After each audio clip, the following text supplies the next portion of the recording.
Nearly 70,000 pieces of campaign mail sat untouched at the main post office in downtown Baltimore before the June primary election. An audit by the Postal Service Inspector General found it resulted in workers not delivering the mail in time to voters.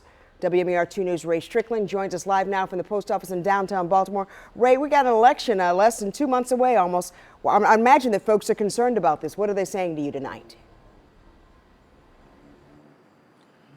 And Kelly, I do want to mention this campaign mail was not ballots, but instead it was, or I should say the mail was not ballots and instead campaign mail from candidates running in Baltimore's June primary. Now, the Postal Service isn't explaining exactly why this happened, but people I spoke to who used this post office and plan to vote by mail in November, they want a deeper investigation.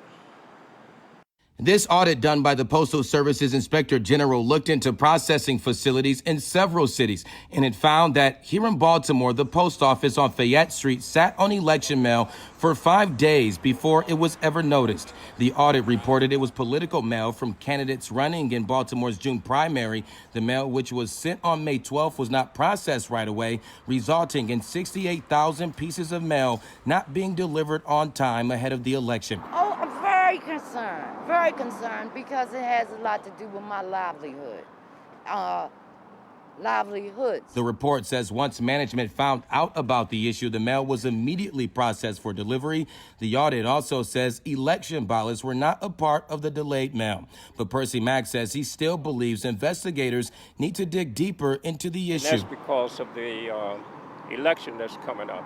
That's the biggest worry that I have right now. The audit comes as the Postal Service faces scrutiny for cost-cutting changes many have blamed for widespread delays in mail service. The delays are raising concerns for people like Mack with the election just months away. If I have to mail in the, my ballot, I don't want it slowed down by anything. If it does get worse than what it is, this election is going to be something else. It's troubling. Gilda Daniels is an associate professor at the University of Baltimore School of Law. She's also a voting rights attorney. Daniels says what happened with the mail could impact people's confidence in USPS, but she adds it should give voters more reason to make sure they get their ballots in early. They should request their ballots today, and they should send them in they should send them in now. Even the Postal Service and other election officials are saying you need to send it in at least 14 days before the election. I think you need to send it in 30 days before the election. And I'm hoping that the audit itself